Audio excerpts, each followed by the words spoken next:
రోజున మనుషులకి గాయాలు చేస్తూ ఉన్నారు. ఆర్థిక పరిస్థితులు గాయాలు చేస్తూ ఉన్నాయి, శోధనలు గాయాలు చేస్తూ ఉన్నాయి. అనేక రీతులుగా మనుషులు గాయపడుతూనే ఉన్నారు.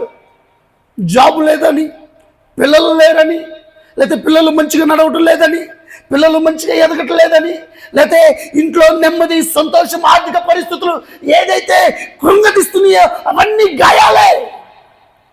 అన్ని గాయాలు కట్టగలిగింది దేవుడు ఒక్కడే. నేను హల్లెలూయా.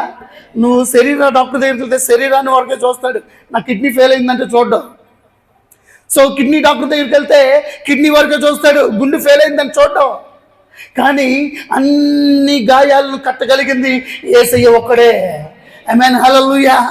ఆయనకి అధికారం ఉంది. చక్కటి దేవుడు నిన్ను ఏర్పాటు చేసుకున్నాడు. మనం ఎవరైనా బ్యాంకు ఎంప్లాయీ లోన్ ఇస్తాడంటే నమ్మి వెళ్తాం. ఎవరైనా సరే సాయం చేస్తారంటే నమ్మి వెళ్తాం.